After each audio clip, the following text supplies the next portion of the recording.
What does it take to build and scale an innovation engine?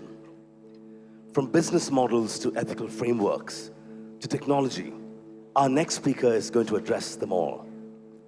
He's a renowned innovation expert, founder and CEO of the Innovation Alliance, and hails from a background of impressive corporate pedigree, having worked at the likes of Apple and was also the head of scaled acquisitions at Google USA. Please put your hands together for Chris Heemskerk.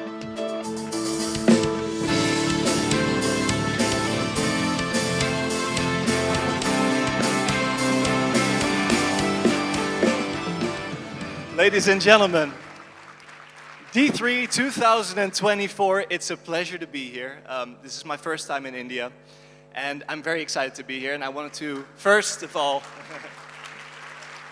thank you for the wonderful introduction and the warm welcome. It's been fantastic to work with several members of your team and to experience this wonderful country. So it's a pleasure to be here. My name is Chris Heemskerk.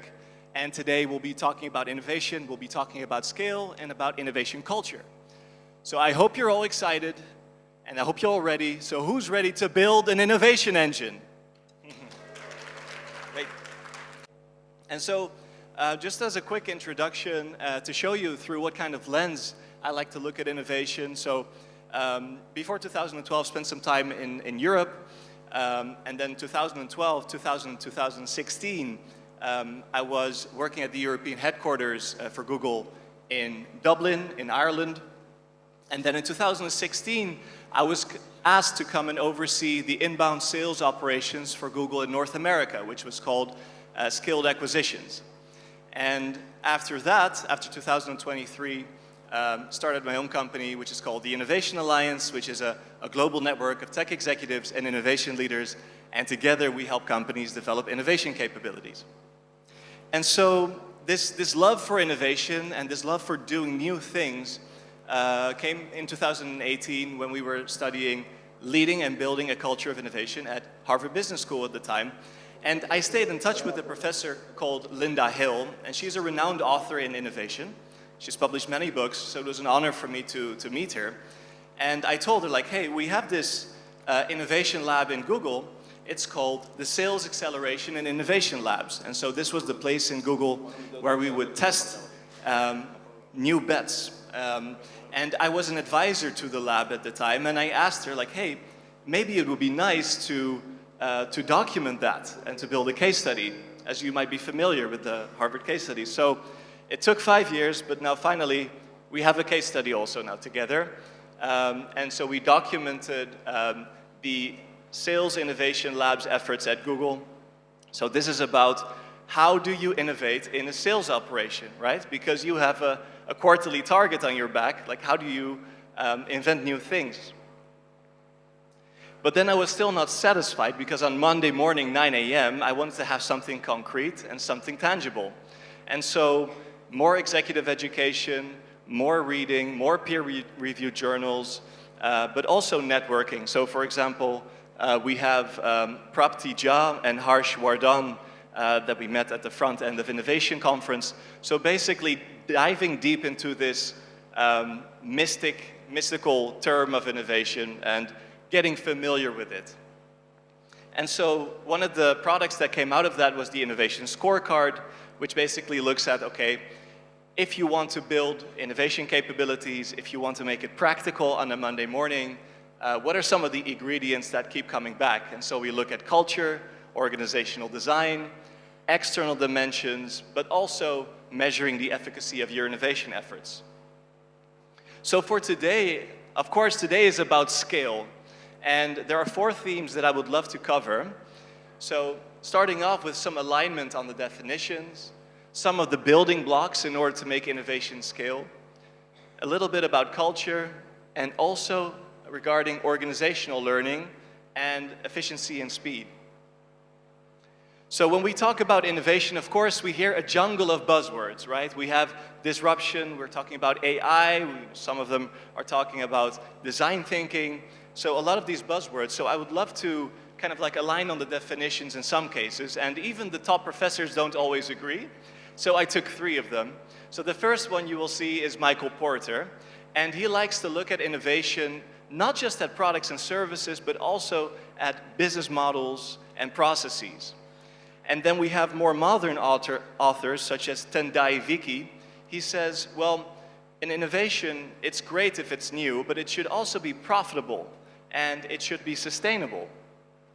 And then we have Professor Linda Hill, who says, well, you know what, Chris?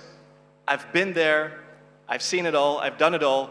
Innovation should just be new and useful. So to put it to the test, so in some cases, right, you work with organizations and they say like, hey, you know, we're launching a new CRM system, like we're innovating. But then maybe a customer is saying, well, hey, you're just getting your act together. Or maybe a competitor is saying, that's a hygiene effort that you maybe should have solved 10 years ago. So what I like to say here is that innovation should be new and useful from the customer's perspective, but maybe also in some cases from a competitor's perspective, not just the internal perspective, because it's easy to inflate the term internally. And so these are performance gaps that you try to see normally. So these are things that the company should be doing anyway in a streamlined manner. And these are things that a top MBA or a top manager would do anyway, likely. So when we talk about performance gaps, we look at, for example, not just products and services, but also business models and processes. And so business models, I'm sure that you've seen, for example, Gillette, that did not make money on the actual razor, but made money on the razor blades as a after sale. We have Spotify that transformed the music industry, going from individual CD sales to a streaming subscription. But also processes. So, for example, who's familiar with Amazon's one-click checkout? Show of hands. So many of you. And so, as you can imagine, from the customer's perspective, okay, well, I can check out quickly. It's fine, it's new and useful. But a competitor can look at that and say like, oh, well, this is actually some pretty smart engineering and logistical complexity that is behind this. So I hope we can all relate that looking at this through the lens of the customer, but also through the lens of the competitor, because then you see on an industry level that there is some, you know, something noteworthy to mention, something to write about, and something to envy from each other. And so these are opportunity gaps, so the things that you could be doing, right? These are the real leaps and bounds. And so what I would love to talk about is how do some organizations manage to innovate time and again while others just get lucky? And one of the main things that came from Linda Hill's research is the companies that are able to do this, they cultivate leaders that function like social architects. And they're continually able to get their leaders willing and able to innovate, including the staff. And so with willing, for example, we mean, do people have a strong purpose? Do they have shared values? Do they have strong rules of engagement? And this creates a sense of community. And one example of this is the former chief marketing officer of Volkswagen. His name was Luca de Meo. He said it quite beautifully. People are willing to face the personal consequences and the personal challenges of innovation when they feel part of a strong community. But then you also need to make people able to innovate. And so what we mean by that is, do we have a strong marketplace of ideas? Do we have an infrastructure to launch and test those ideas? But also, do we have a good decision-making process of how do we make decisions of what ideas we will carry forward and work with? And that's how organizations become an ambidextrous organization, meaning that they're able to learn to use their left and the right hand at the same time. So exploiting the current business while exploring new growth avenues. And I was aware that UST is doing this too, every day, every month, and every year. And so a pattern, so we just saw some examples of Netflix, we saw a pattern of S-curves, right? So companies, they grow, right? Take some time to get started, but then they start growing quickly, and then the business matures. And so what they're able to do is jump from the first big growth driver to the next, right? And in Netflix's case, they started with DVDs in the mail, they went to streaming, original content, and finally, maybe it's AI-generated context, or it's games. And so we saw the same with Apple, right? From the iPod and the iMac to the iPhone and the iPad, AirPods, and even the credit card industry in augmented reality, anything to keep building value.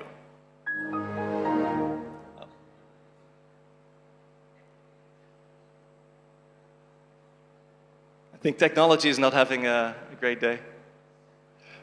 I'll keep you out of suspense. We got disrupted, so this was part of the joke. And for those who have seen it, I'm running a Mac, not Windows, so. So I hope the point comes across is that you can be disrupted at any time, and you cannot insure your house on the day that it catches fire. And so what I would love to speak about is maybe a short journey into the main key 10 components that high-performing innovation firms have. And one of them is securing leadership buy-in and getting a strong sense of urgency and commitment, right? Drawing a line in the sand and looking at the horizon of where they want to go. You have an assessment of the current situation, so you cannot take any steps before you know your contextual situation.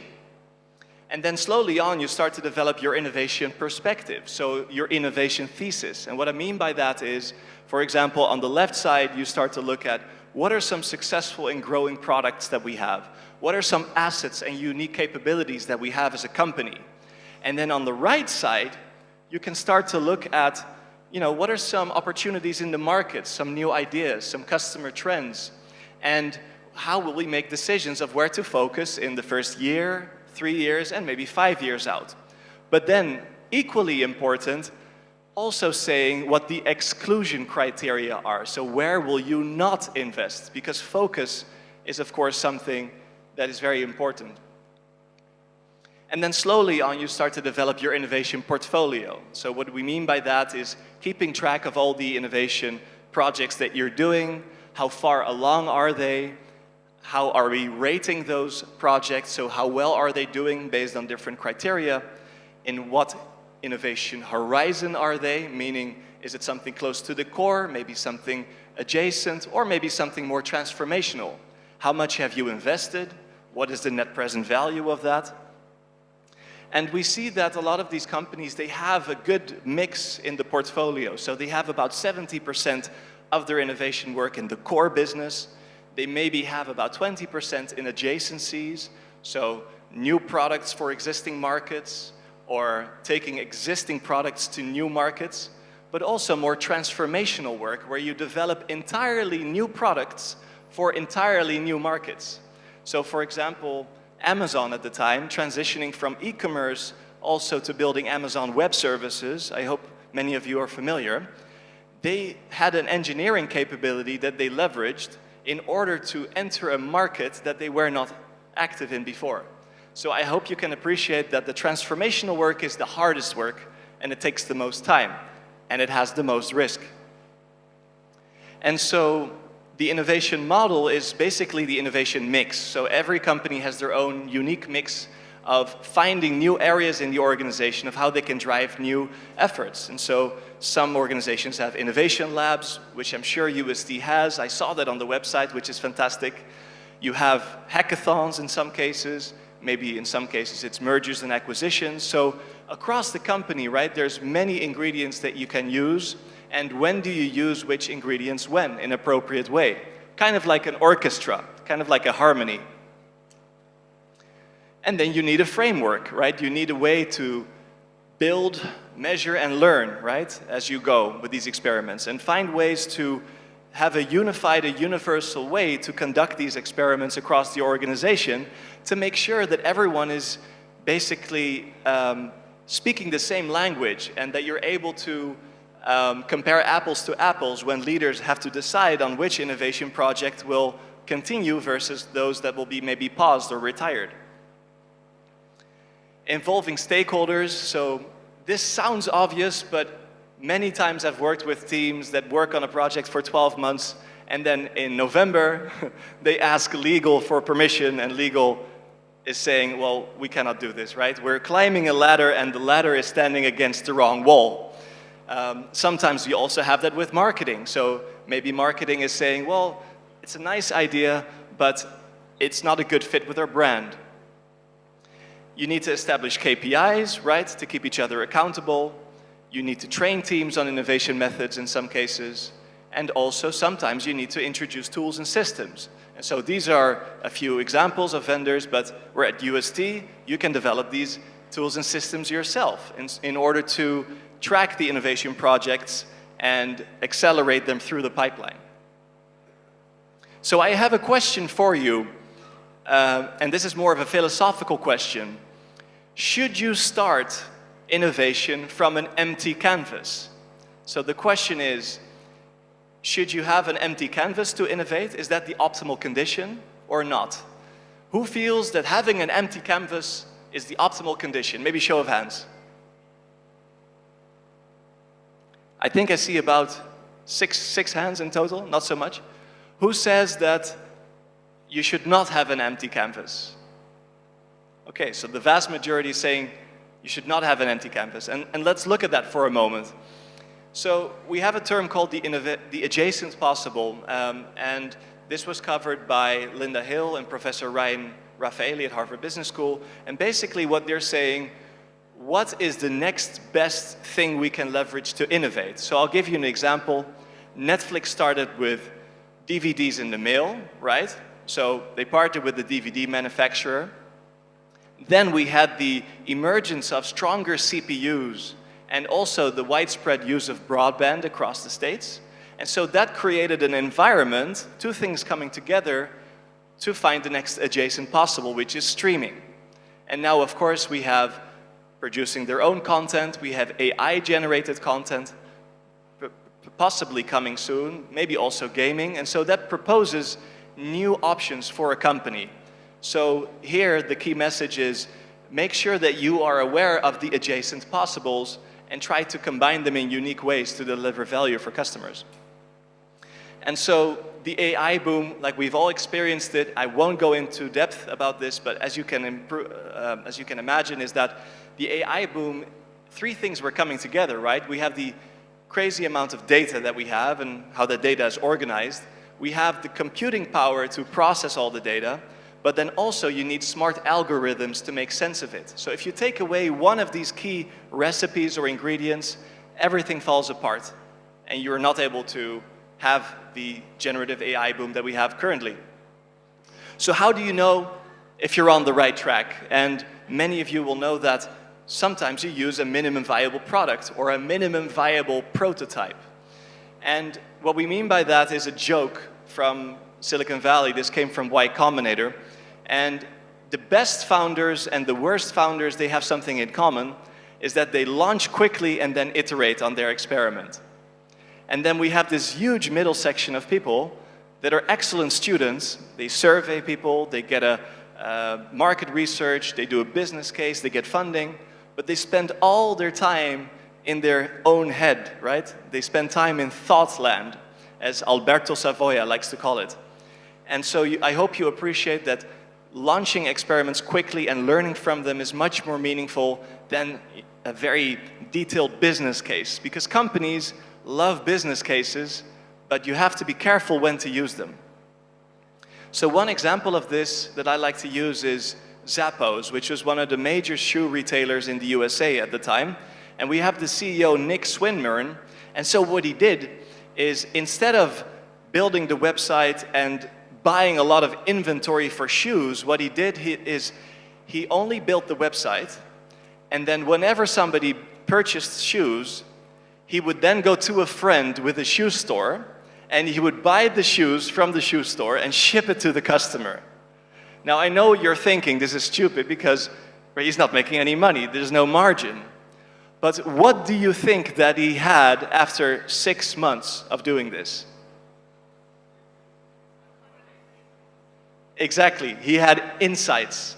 He knew where the customers were ordering from. He knew the demographics, the age, the gender. He knew the locations. He knew what sizes, what colors, what materials, what price points.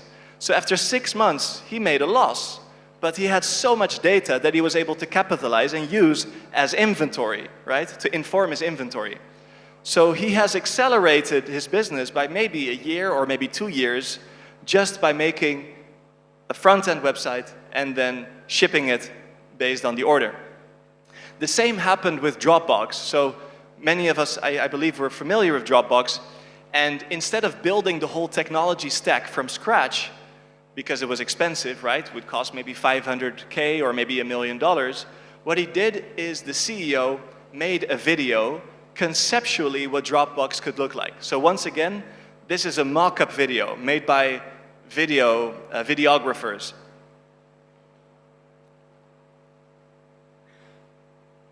Okay, my name's Drew, and I'll be showing you a quick tour of Dropbox, which is a new way to store and share files online. What makes Dropbox different is that it just works, and there isn't any complicated setup or interface to learn. So let's get started. I've already installed Dropbox on a Windows PC and put a bunch of files in, and now I want to sync these files to my Mac. So to do that, I just installed Dropbox, and now I'm linking my Mac to my account. So in a second, my account will be linked, and you can see that the files that were on my Windows PC will start coming down. And what we're looking at is my...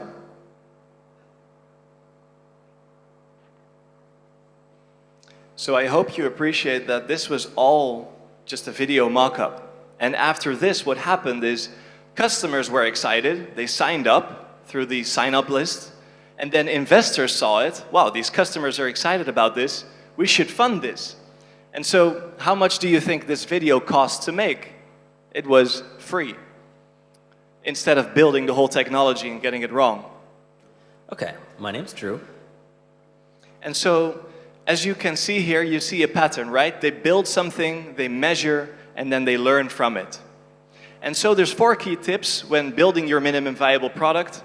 Is to time box your MVP and make sure that it doesn't go on for months and months or years. Make sure that the minimum viable prototype is maybe made in several days or several weeks, very quickly. Outline the specifications of what you want, and that's normally a list of maybe 10 or 20 things, key features. And then after that, you have to be careful and make sure that you cut all the specifications that are not crucial, because you'll see that when you develop a new product that you want to put everything in there, but then the customer tells you, you know what, Chris, I only care about these 2 or 3 key features because my hair is on fire and I need to make sure that I get my cure. And the final tip there, this comes from Y Combinator, is to make sure that you don't fall in love with your minimum viable prototype yet, because it's going to change many times over. So talking about innovation culture, what do we mean by culture? And I like the definition of Edgar Schein. He says, culture is simply the way we do things around here. And I've heard that UST has a fantastic culture. And Amy Edmondson, she's a renowned professor on this topic, and she likes to talk about psychological safety. And we did a program at Google at the time, a research called Project Aristotle, identifying the main key drivers of team performance. And what they found was psychological safety was one of the biggest predictors for team performers. So people were able to take risks, express ideas and concerns, speak up with questions, and also admit mistakes. We also talk about failure. And we talked about failure earlier, right? We should fail forward. But she nuances between types of failures. And so we have, for example, basic failure. That's the kind of failure you want to avoid. So basic pitfalls because you were not paying attention or you were not being conscientious, those you would like to maybe prevent. Then there is complex failures, which are basically a perfect storm of things going wrong, right? Multiple things happening at the same time. But then we have a more valuable failure, which is intelligent failures. And intelligent failures is basically failing forward. So as part of the failure, were you actually pursuing a new goal? Was it in a new territory? Was it driven by a hypothesis, right? Did we have strong methodology? But also, did we make the failure as small as possible, right? Because if you train an airline pilot, you don't do it up in the sky, right? Thousands of feet high. You do it in a simulator. So I hope this resonates a little bit. And so when we talk about culture, you slowly see that there is kind of like a healthy conflict and an unhealthy conflict. And you see, this comes from the work from Adam Grant, and he likes to talk about, let's say, relationship based conflict where you have an idea, you're trying to get it resolved with somebody, and you get a bit emotional, kind of like opposite of each other. But ideally, what you can leverage when working on innovation projects is that you have more task-based conflict. So you don't take things personally, and you look at something together in front of you at the table. So you picture the person that you're working with side by side and looking at the problem together in front of you on the table, rather than sitting across from them. And here's a quick clip from Steve Jobs, who was able to speak to this quite beautifully. Process that is the magic. And so we had a lot of great ideas when we started, but what I've always felt that a team of people doing something they really believe in is like when I was a young kid, there was a widowed man that lived up the street, and he was in his 80s. He's a little scary looking, and I got to know him a little bit. I think he might have paid me to mow his lawn or something. And one day he said, "Come on into my garage, I want to show you something." And he pulled out this dusty old rock tumbler. It was a motor and a coffee can and a little, band between them. And he said, "Come on with me." We went out to the back and we got just some rocks, some regular old ugly rocks. And we put them in the can with a little bit of liquid and a little bit of grit powder. And we closed the can up, and he turned this motor on. He said, "Come back tomorrow." And his can was making a racket as the stones went around. And I came back the next day, and we opened the can, and we took out these amazingly beautiful polished rocks. The same common stones that had gone in through rubbing against each other like this, creating a little bit of friction, creating a little bit of noise, had come out these beautiful polished rocks. And that's always been, in my mind, my metaphor for a team working really hard on something they're passionate about, is that it's through the team, through that group of incredibly talented people, bumping up against each other, having arguments, having fights sometimes, making some noise, and working together, they polish each other. And they polish the ideas, and what comes out are these really beautiful stones. So it's hard to explain, and it's certainly not the result of one person. I mean, people like symbols, so I'm the symbol of certain things, but it really was a team effort on the Mac. I hope this resonates a little bit with your work environment. And so there's this healthy friction, right? Respectful friction, and building on each other's ideas. So when talking about incentives, so this is in tech companies, right, that we used to have. So of course you had your core deliverables and your target, you're driving your objectives and key results, but then also they spend time on the attributes and the values of, are you respecting each other? Are you respecting the user? Are you working on the right opportunity? Are you working well with other people internally in the company, right, in a harmony? And do you put the customer first? I remember that when I was overseeing inbound sales for North America, I one time had to give up a deal that I knew was not a good advertiser, right? They were doing cloaking. And I remember taking the deal off my dashboard and going from 101% to 98%. And we missed the sales target. But later on that year, we got a recognition because, in a small award, because you were actually putting the customer first, right? And if you don't reward those efforts, then it becomes very hard to scale. So the credo is there, hit your numbers and deliverables without making a mess or kind of like elbowing your way through the organization, doing that with harmony. And so a couple of tactics. So in Google, we had about 20% time, but the running joke became 120% time because everyone was spending time on these things in the evenings. So what we learned from that, it's maybe better to have about 40% time to work on innovation projects because you still have some time on the calendar, you can block things off, but you can also get target relief for people. We used to have an award which is called the Courageous Penguin Award for not only the top projects that did very well, but also awards for the projects where people maybe failed, but it was an intelligent failure, and people were courageous, and they were doing the right thing for the customer. And so they would also get an award. And when penguins migrate, I'm sure that you see one penguin has to jump first. So the next question is, who will be the next penguins of UST? Amazon had multiple paths to yes. So instead of having one idea at the bottom of the organization and getting killed, maybe by a manager, they had multiple areas in the organization where they could pitch the idea. And this comes from venture capital. Because imagine Airbnb had maybe 20 investors that said no, but it took one investor that said yes. And so we know that today it's a multi-billion-dollar company, so it's not always the idea that's the problem, but sometimes the eye of the beholder and the timing.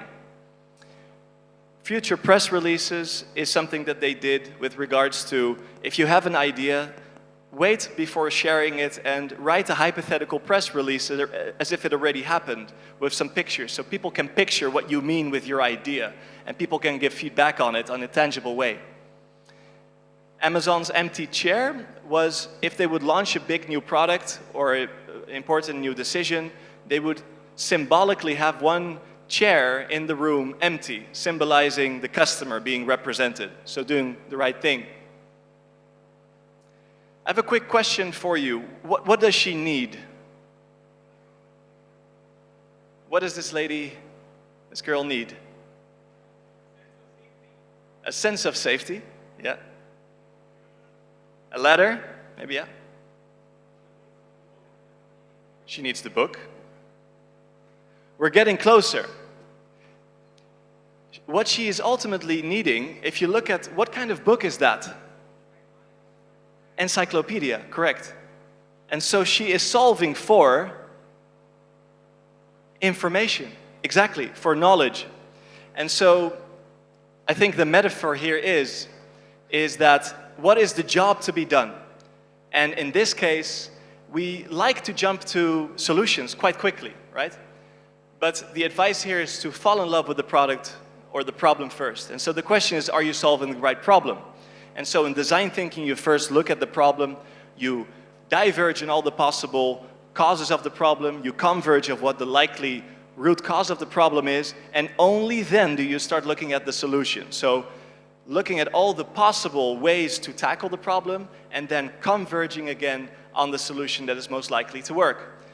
And Linus Pauling, one of the major people who won 2 Nobel Prizes, he said to get a good idea, you need a lot of ideas. And so the quantity breeds quality. So for a medical experiment, for a medical project at Stanford University, they started 4,000 ideas, only 200 prototypes, only 12 got traction, and maybe 2 or 3 were successful. So the quantity of ideas breeds quality, and this is more of a joke that Beethoven and Mozart, as you can see on the x-axis, you see the number of compositions that they made, right? Many. And then on the y-axis, you see their musical genius. And you see a strong correlation, right? Between how many compositions they make and how good they were. And there's one exception. Some of you might have spotted this. This was a freak of nature. His name was Wagner. And so the joke here is, of course, what kind of supplement was Wagner taking? The outlier.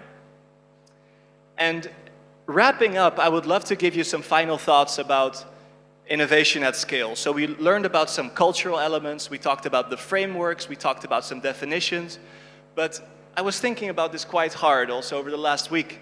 How do you make innovation scale? And one of the big inhibitors that I see with organizations is that in some way, if they're growing big, they don't always learn from each other's explorations, and they don't always learn from each other's failures.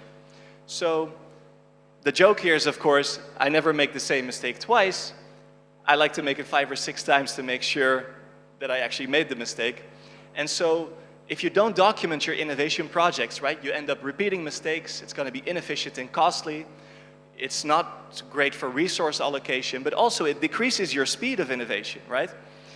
And so the philosophy there is, if you have 30,000, I think 34,000 people, and you have the mission to touch and transform 3 billion lives, you cannot really afford to make the same mistakes twice, unnecessarily. And so people should leverage each other's learnings and insights and build on them at scale and guiding each other in a valuable direction. Just like you used to do with a master's thesis or a doctorate, there's always limitations of the research, suggestions for further research. There's intellectual integrity, being very honest about your ideopathy, so admitting the things that you don't know yet, that others can explore. And so you can use this, for example, which is an innovation logbook, and you basically show an executive summary of your innovation project on one slide, because there's going to be many slides of appendix, but you have one cover slide where you say, this is what we did, this is what we learned, was it successful or not, and these are the results, and these are some important suggestions for further implementation. So as you innovate for scale, I hope that this can be useful for you, is to have a very solid process of documenting your innovation projects, making them easy to discover and learning from them. So, closing off, you are already innovating in a fantastic way. So we had case studies come by with regards to working on the Pfizer client, where UST developed a tool, right, to be able to improve and diminish the deviations from the standard operating procedures of pharma development, right, to make drugs safer. And so using Vision AI in order to look at what are all the projects and what are all the steps in the development chain, and looking at that with AI technology and seeing where all the gaps are. A second one is building digital twins from the American Tower Corporation, for example, where they had a tower where you would put the actual technology and carrier technology on it. And so for clients, as you can imagine, this is very, very helpful if they have a digital mapping of the actual tower and seeing where the hardware components are supposed to be placed. And what was very impressive is that this is detailed up to 2 inches, so that clients can actually see what is being placed and where. And I wanted to give a quick shout out and a quick round of applause for these fantastic projects that you're doing.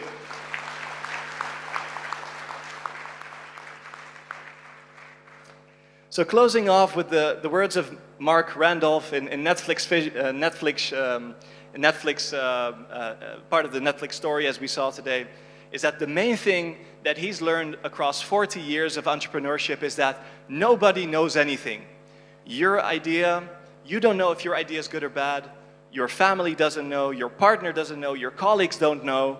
You have to test your idea and collide it with reality, because that is the only way to learn. And so I have a wish for you, when I go back in the plane to Holland, that your story will be, we don't know when the storm may come. We don't know when disruption may come. In fact, we hope that we're disruptors, right? And we have our bets lined up. This is made possible by a consistent and disciplined innovation culture. Like a well-oiled machine. And that's just another thing off my mind, because it's the highest level of control that I can have. I may have 99 problems, but innovation isn't one. So bring on the storm.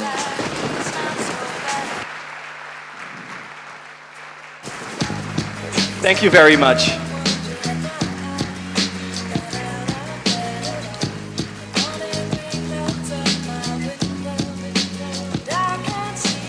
Check. Thanks very much, Chris. Appreciate it. Now, if you could hang back for a second, please. And in fact, we'll get you some water as well.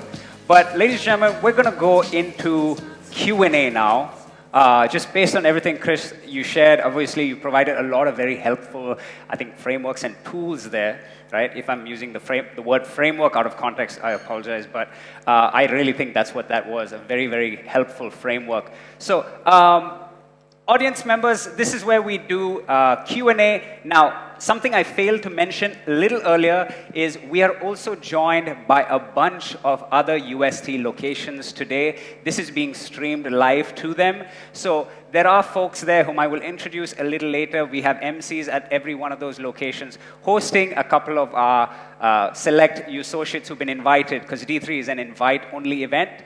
they are actually in the venues. They're experiencing this via stream. So right now, to those folks who are watching us live from those locations, we're going to go into Q&A.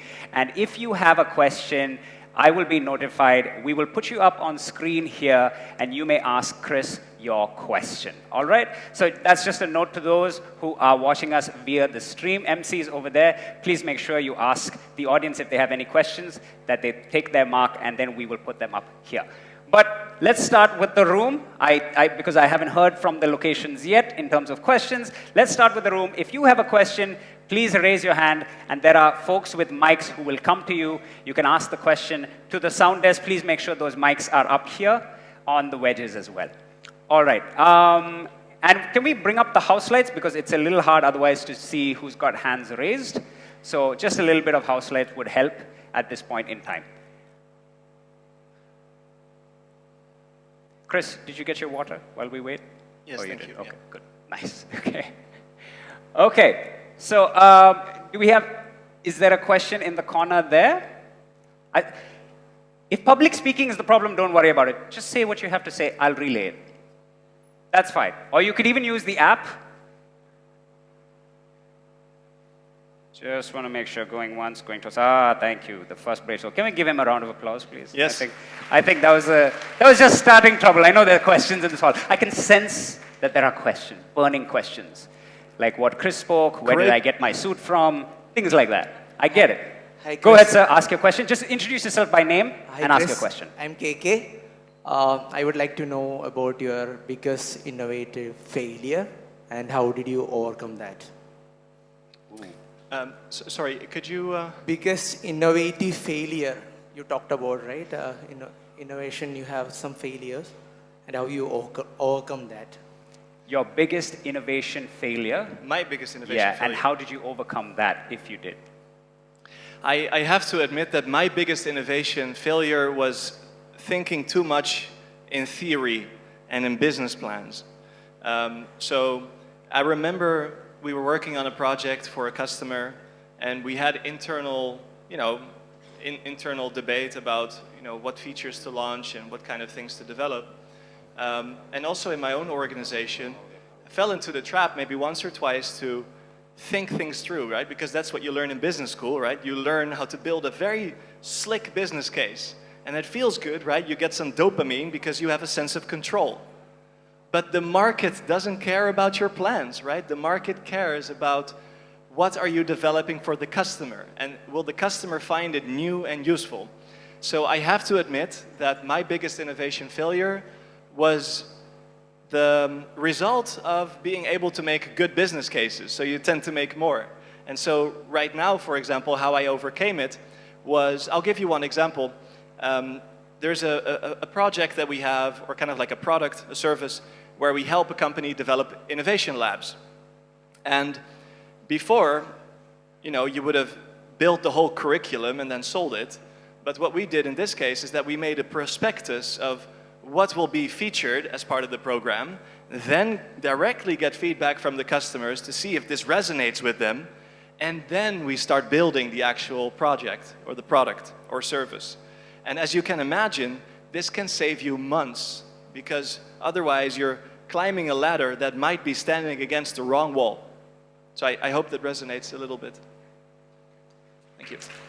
Thank you very much, both for the question and the answer. In fact, KK, because you're the first person, yes, I noticed the two hands. KK, because you're the first person who actually broke the ice, I want to give you a prize. That's right, I can do that. I told you, you want to win that big smartwatch, just come talk to me. But for now, KK, can we get KK a prize, please, just very quickly. Ladies and gentlemen, for breaking the ice and asking the first question. KK, that's a little bit of our merchandise for you. Hope you enjoy it. It is branded UST cap, I believe that is, or maybe a shirt. All right, the second question, let's go to the lady here. Mic runners, if you could come up here right in front. She's standing. Sure, yep.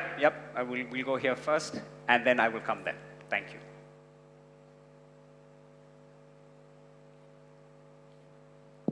So you had mentioned that you first pitch the idea and then you come back and build it. So what if you've overcommitted and you're not able to reach that? Yeah, so you have different service levels and indexing based on what you're pitching. So, of course, right, it sounds very black and white, but the truth is you need to know what you're actually delivering on, and can you actually deliver on it. And so you look at three things. Is it desirable, potentially, from the customer? Is it feasible? So can you actually make it? And also, is it viable, right? So can you make profitable? Can you make it, right, worth running? And so you're speaking to the topic of, is it feasible? So can you actually execute on it? And there you have to be, I would say, a bit careful with your promises, and first do some research on if it's actually, if it's actually feasible to make. So I think you brought up a very good point. You're bringing up a contrast between, instead of just throwing things on the wall randomly, make sure that that is informed based on what the teams are capable of doing, but also within a certain time frame. Because you can promise features, but if it takes 2 years, then the customer is going to get very, impatient. So I really appreciate that question. Thank you. Thank you very much. The question that was here to the gentleman right here. Thank you. Hello. Yeah. Hi. Thank you, Chris. It was a very informative session. I really enjoyed it. Thank you. What I would like to ask you is about the innovation perspective. So where you have mentioned the current situation, we have to assess the opportunities and the exclusion. So how would you categorize which to exclude? Can you give an example? Yes, thank you for the question. So the question there is, when you develop your innovation thesis or innovation perspective, I think I showed you a slide that kind of has a framework of what the company is currently, what products and services are doing well, which ones are in decline, and what are some assets of the company. And then on the right hand, what are the options that you have in the market? And so I think your question is about, how do you make decisions on what? Yeah. So this is a great question, because all the decisions that you'll make on an innovation front, they should be aligned with the corporate strategy. Because what happens in some organizations, that the innovation teams, they get excited about a new feature, and they fill the canvas with all the things that they can do with it, but then they have a meeting with the C-level, right, with the CEOs and with the C-level people, and then they hear that the project that they're working on is not aligned with the vision of the company. And so there's 2 tips here. Make sure that the innovation perspective and the innovation thesis is very strongly aligned with leadership. And the second tip is to communicate that very clearly across the organization, so that every innovator in every geography and every team knows that what they're working on, it might succeed or it might fail. However, you always know for sure that it's in direction of where the company wants to go, and that they have air cover from the C-suite. I hope that helps. Thank you very much. It's a great question, because a lot of companies get this wrong, right? There's that mix between making sure that the innovation strategy aligns with the corporate strategy. Yeah. There's an author called Gary Pisano. He's one of the leading innovation authors at, I think at Harvard also. And he talks about, over 20 years in my career, have I rarely seen, it does happen, but rarely seen a company aligning their vision and strategy with the actual innovation strategy. Some companies have innovation initiatives, but not an innovation strategy in itself. So it's a fantastic question. We have a good crowd here, so thank you. Chris, there's a phrase that I hear in my line of work, because I work with new business here at UST. We always say, don't go for the Rolls Royce when they just want the Toyota. Sorry? Don't go for the Rolls Royce when they just want the Toyota. Oh, yeah. Yeah, it's very similar to that. That's what I think it is. All right, let's take the last question here from, I believe it was this corner. Yeah, okay, you have the mic. Great. Yeah, between Edison and Tesla, what would be your comments on approach to innovation? Between Edison and Tesla, what would be your comments on the approach to innovation?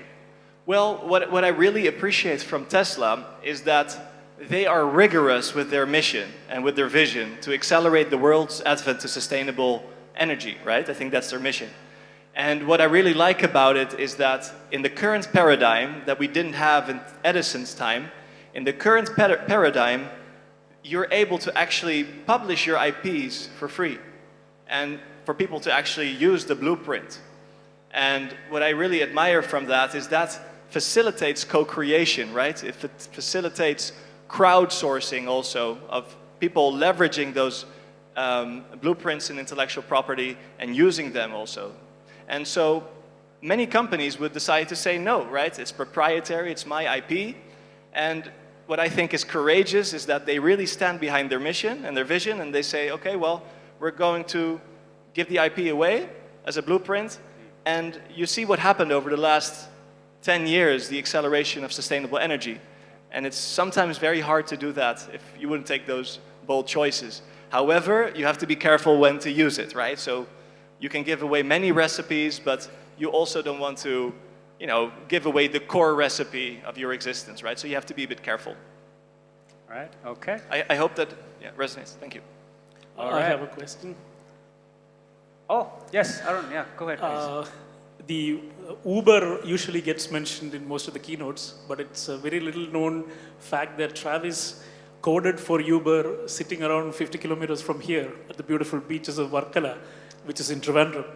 So my question is, do locations matter when it comes to innovation?